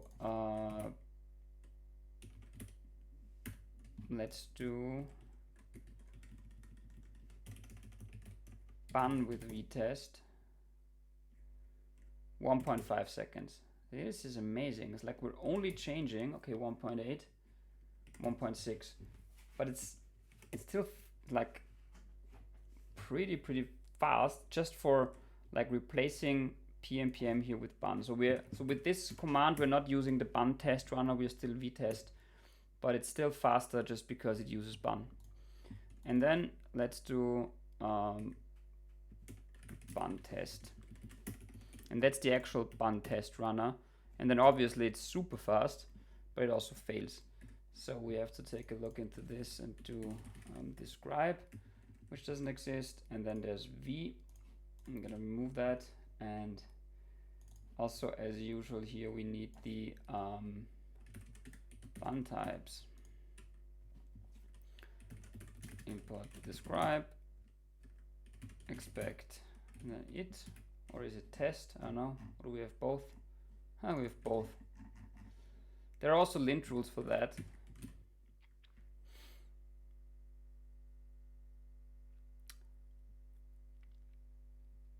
Okay, let me just look at the chat. Hey Alex, can we use fake timers in test with the sleep function? Probably yes. I've never used fake timers since I've like started over with this project. It has always used like real timers, and I wasn't like really a fan to have this like fake timers that you need to advance, but maybe they work well. I don't know. I've never really used them. I've also heard this that we can use fake timers to speed up our tests because we don't need to wait for 10 milliseconds like every test. We have like so many sleeps. If we take a look at sleep, like 10 or whatever, it's like everywhere. Sometimes there's even a sleep 100. So if those were fake timers and not real timers, and that works well, then yes, I think this would be a very good way to speed up our tests as well. I don't know if there's someone who wants to contribute this and try it out. I think this is might be a very good way to get started with open source to look at this. Yeah, remember a few months ago we migrated from Jest to vtest. We did. Thank you, Zach from the NX team who did the migration. Actually, on the main branch we are still on Jest, and on this branch on the beta branch we are on vtest. So yeah, and now we're going from vtest. I wrote Zach today that I think it's pretty funny that we migrated to vtest not too long ago, and now we're going to like bun maybe. It's pretty funny.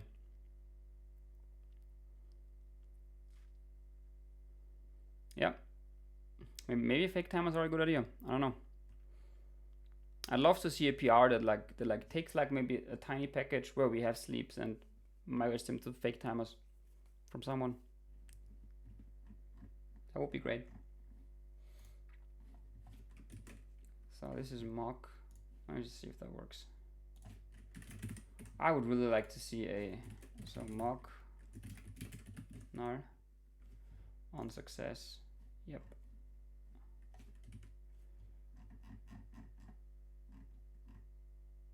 v.spy on console error. I think there's a spy on method directly from. Yep.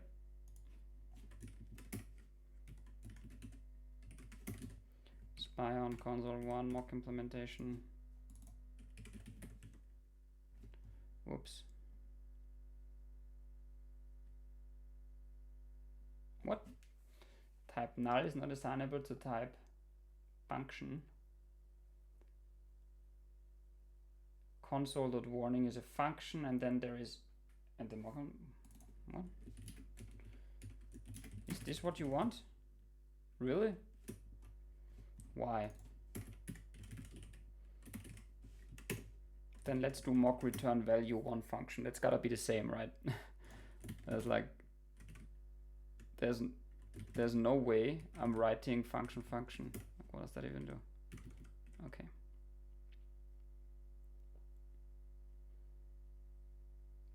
After the release, can I try fake timers in a PR? Yes, absolutely. You can also try fake timers right now on the beta branch. If you want to try it out, please go ahead. Just don't do anything on the main branch anymore because that is so far away in terms of tests. Again, it uses Jest and not vtest. So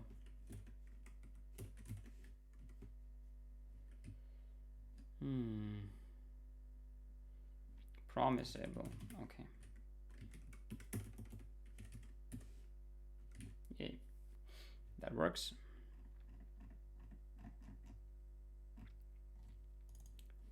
To have been nth called with console warn. What? Ah, I removed that. Okay.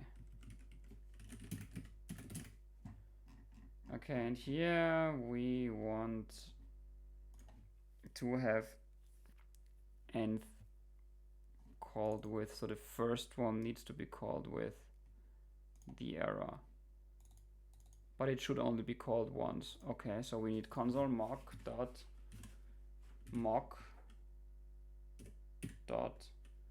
calls to equal, and then we'd say like the first one should be an array with an error. Yay. Assign me a task. Well, yeah, I don't really like do issues with tasks for that people want to take. If you want to work on something like this, start a discussion and or maybe open an issue. Like if it's a feature requirement, we've talked about it, yes. Or if it's an investigation, I don't mind if you're really working on it. So yeah, but please, you open the issue, then I can assign you to it. Because if I open an issue, I can't assign people that are not maintainers unless they've commented on the issue. Something. Will there be type-safe keys for TanStack query? Well, I looked into it, and there's like a problem with this type-safe keys approach, and that is, conceptually, React query is an on-demand definition thingy. So when you create the query client initially, it contains the cache and that is empty. And at that point in time, when you do like query client dot invalidate queries, and then maybe you pass in like a predicate function or something and you get back a query, we have no idea like what this query is. It's a query of unknown and it has a query key, but the query key, it's not really defined what that thing is, because we don't know when something gets put into the query client. That happens when your component mounts for the first time, and then you call use query, and then you put the things in the cache, and at that point in time they exist in the cache. So when people say they want like type-safe keys or something like that, they actually want a type-safe query client. But for a type-safe query client to exist, the query client would need to know upfront which queries can ever be put into the query client, and at least on type level. And that means we would need some sort of upfront definition for all the queries that exist. Now, and that brings us back to, yeah, those code gen thingies where you have like a I don't know, where you have a contract or like an open API specification, and you know exactly which endpoints exist and you know exactly which queries you want, then yes, you can generate a lot of type-safe stuff out of this. But for React query itself, I think I prefer the flexibility of it. And also, like if you have code splitting, like you have queries that run on multiple pages, and you don't have like a big API client that has all your 500 API calls, you can never really get that type-safe, because like the query client is created initially, and if you at that point in time want to actually populate it with those queries exist, and it's not only on type level but it's also on runtime level, then you kind of need to import this from all the pages that might or might not be rendered at one point in time. So it's not that easy, and it's not something that I'd see making it somehow to the query package or repository. But maybe I'm wrong, because there exist like a lot of cool tools already that do this. Okay. Java update, really amazing. And one of those tools is Zodios. So if you haven't seen Zodios, it's kind of like it says end-to-end type safety REST toolbox, so it's a little bit like tRPC. And tRPC obviously like has the advantage that it has the upfront definition, except that it lives on the server, and then they do a lot of TypeScript magic without actually creating like code gen with queries. But for that you need to run the server, and you need to have like the server that actually does this. So with Zodios, you can have the same thing. You have like a backend and a front end API, but with Zodios you can also like do a normal definition of your endpoints. So you have this make API thingy, and you can generate this from contracts, obviously. But if you don't have contracts, then you can just define your API with make API, and you say I have a user's endpoint, and it responds with this Zod schema, and so on. And you define these things up front as your user API, and then you get type-safe queries and type-safe query invalidation and everything with the Zodios client React hooks, because then you just take this API and you pass this API client into the Zodios hooks, and then you can use hooks dot use user search, and it gives you it's built on top of React query. Yeah, Zodios. It's from Ecurb is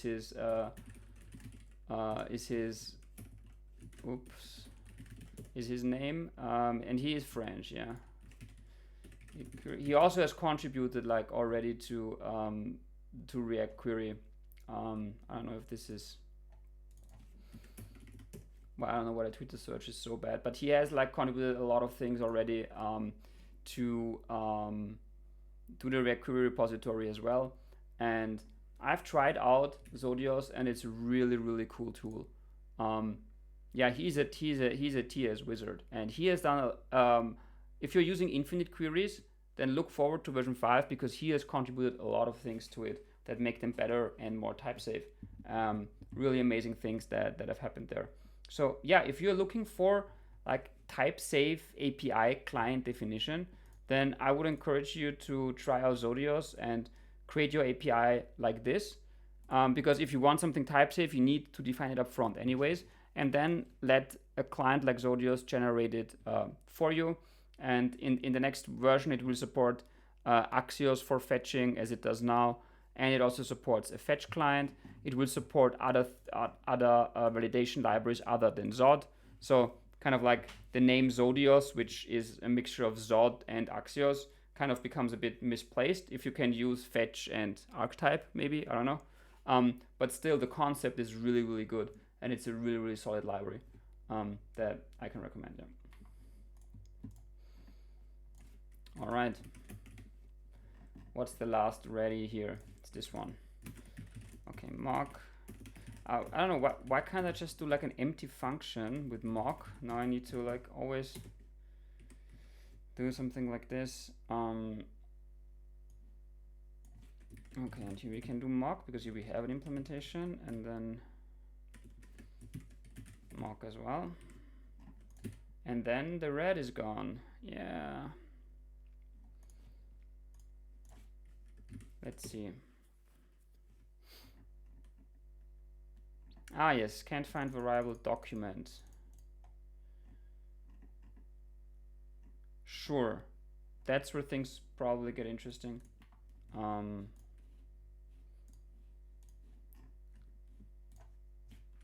I think they don't really support like DOM testing. Yeah, we need happy DOM. Right, and then we need to do this. Okay, let's try this.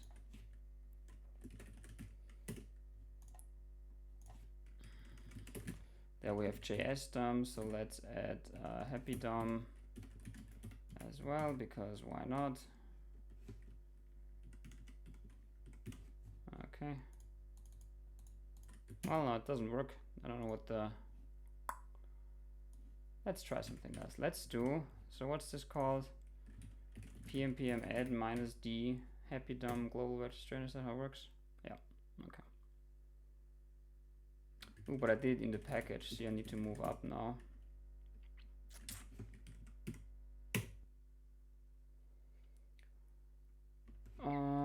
Okay.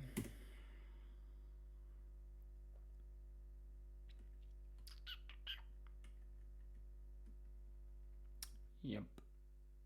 Well, that takes just as long. I thought this would be faster, but no. It's the same.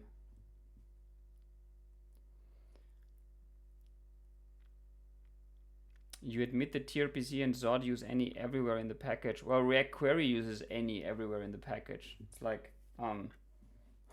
if you see the let's look at use queries. Use queries has the most complex types I've ever seen. Well, no, it's not true. I've seen more complicated types, but it uses like the most complex types that I need to look at from time to time. Let's put it like that. And I needed to change them for version 5 because I added another option like the T combined result. I think that was me. Yep. So I needed to kind of understand them, and they are super complex. And then like this is so that every user of this hook gets the best possible types. And then of course at the very bottom, where is it? T combined result. I think we have an, yeah, so there we cast the options. I think, or where did I put this? I had to, like in the query core, I think I have to put like at least a couple of as any's on that. So if you look at as any, there is like in TypeScript files, there are a bunch of it, yeah. So this as any. So yes, of course, for end users and for library, for applications and at work, I have like the most strict lint rules and TypeScript settings that you can have, and no explicit any is a good ESLint rule to have. But inside libraries, like we are juggling all the complex things so that consumers don't need to worry about types. And you know, the things that we cheat a little bit with the any's, because the things we do are so complex to get the best possible type inference, we cover very well with tests. So that's kind of the we sometimes say yes, something always exists, like I think there's some variables with like an exclamation mark. I know at this point that variables must exist, blah blah blah. So I can work around like adding an extra check, because an extra check is extra code, and extra code means extra bundle size. So you kind of have to trade these things a little bit from time to time. But then you can write tests to actually make sure that your assumption like holds true over the test of time. Because just because like I say right now, I know that variables must be defined here, maybe there like something changes in the future. So then it's no longer the case, and then I'll pass null in here to execute, and then we'll hopefully break somewhere. And that's why we have the tests for. But in applications, it's different, because there you usually don't really care that much about the bundle size, and like you wanna be robust, and you have big teams where you work on and so on. So there are multiple reasons why applications need stronger setup than libraries, I guess. But libraries need the better types. So yeah, it's a trade-off. So let me quickly see. Have we installed HappyDOM? Yeah. Okay, so cd packages, React query, persist client, and then bun run test lib. Probably still doesn't work because I haven't done this global registrar thingy here. So we need like a happydom.ts, and I'm going to do this only in this package now. So we are going to happydom, and I will put this here. Yeah, obviously ESLint now fails because I haven't included it here. So, you happy now? Yes. Okay. Cool. Whoops. So, what's the last step? Banfig.toml file. Okay, I'll also put this in this package.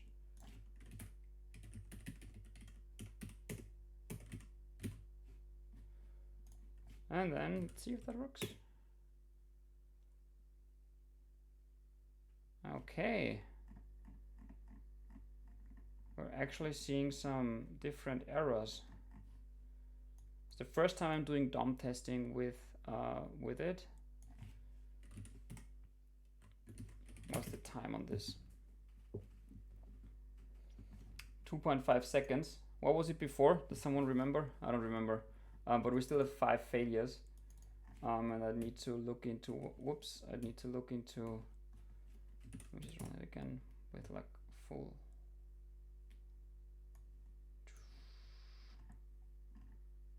Expect states to have length received 3, expected 4.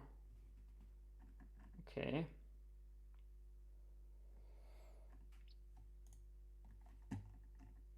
I don't know. Good question why this fails. Expected length 4, received 1. That's definitely bad.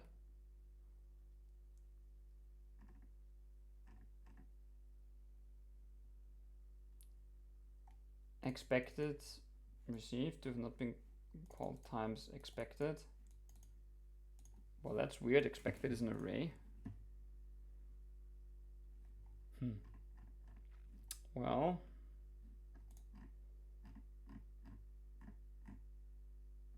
at this point, I don't know what these errors are. Found multiple elements with the text fetch. I don't know. So 3 tests passed and 5 tests failed. Okay. Well, now would be the time to run them one by one, I guess.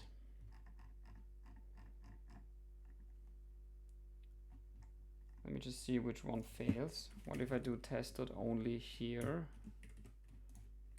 and then run this? That works.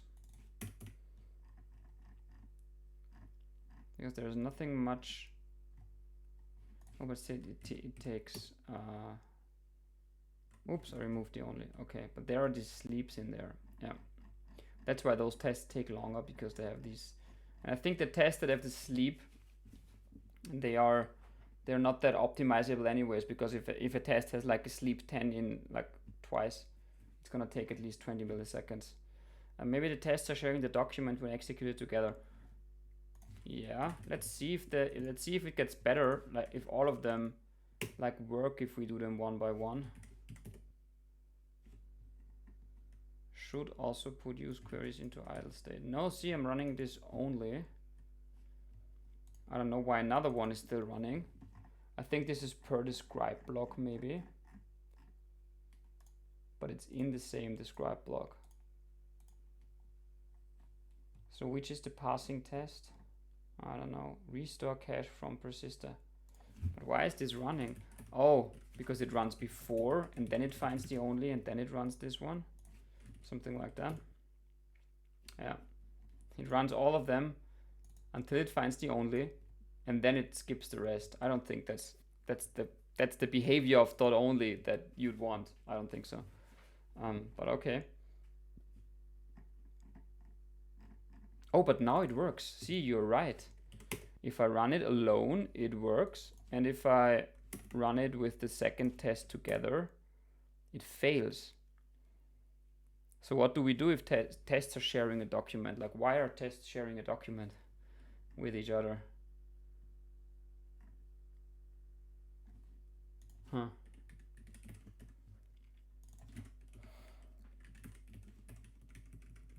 But if that's the only error, let's see if each test like works in isolation.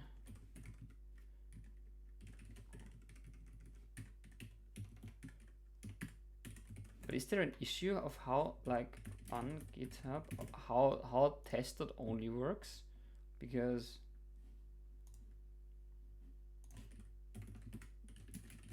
this is not how I would expect test.only to work.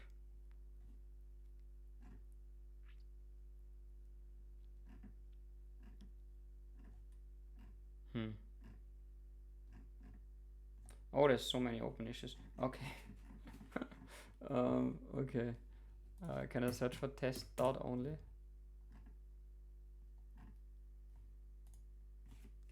Yeah, that's the issue I already have open. Okay.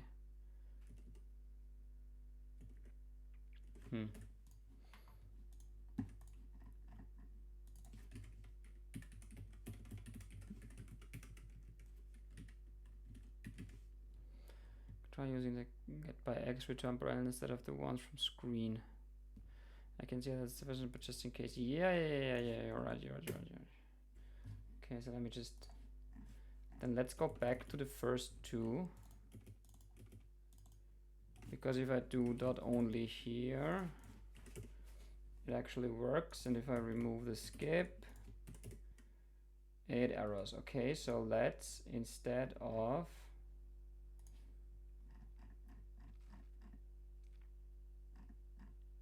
oh, but I am using render.getByText. Okay, I'm not using screen. And then in this test, let me just see. We're also using render.getBy.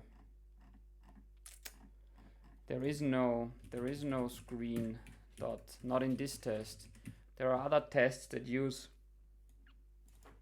screen.findByText and so on, but not this one. So it must be something else that's shared between the tests. And I don't know if there's something that we have to like. There's register and unregister. And then this Banfig tomlet is preload. I don't really know how Happy DOM works, but maybe,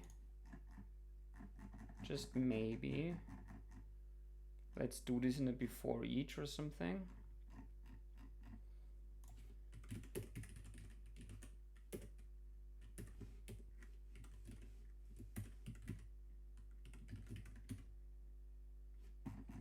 Let's import that.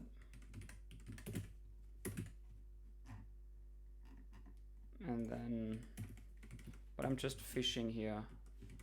After each, we do, yep. Yes, exactly this, unregister. So,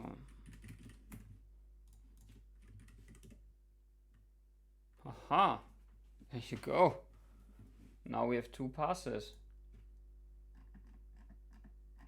What do I now have 2? Oh, I have 2 only tests and now both of them run. This is really not how only should work. It's like only means only. Okay, does check overflow. Does just reset the GSS document after every suite or test. Just does not clean GSS DOM after each test. It only clears the DOM after all tests inside an entire file are completed. So how did it work before with Jest then? Interesting.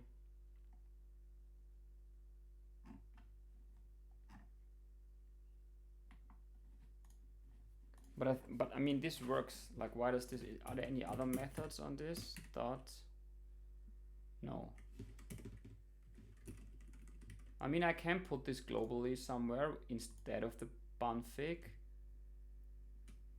I don't know. I don't want to put this in every test though. That would be weird. But let's remove the dot only and run all the tests. They all work now. And they are done in under 1 second.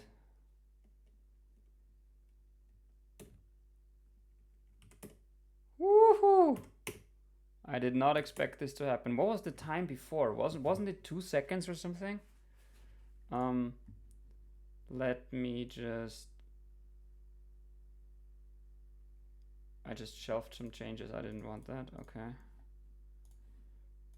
This is like icon buttons where you don't shelf silently. What kind of button is shelf silently? I wanted to group this by directory. Jesus. Shelf silently button is like worst button ever. React query persist client. Yeah, so we don't need the bunfig.toml because happydom.ts doesn't do anything, right? This still works. Yep. That's interesting. But does that mean I have to write before each and after each everywhere, or can I... Oh, actually, can I get the bunfig file back? Because what I want to do is I can import before each in that file. Can I? No. Is there something that I can run before each and after each, like in every test? Well, I think this is for another time to look into. So 0.7. So now I'm quickly going to like revert that file. Or now I want to shelf it. Yep, bun. And then let's do time PM. And that's the initial thingy. And that's 3 seconds for this. Wow. So we have like 2 point something seconds. And again, most of the time in this, at least what I would expect most of the time to actually be taken, is all of the sleeps. Because there's a sleep 10 in like every test. There's a sleep 20.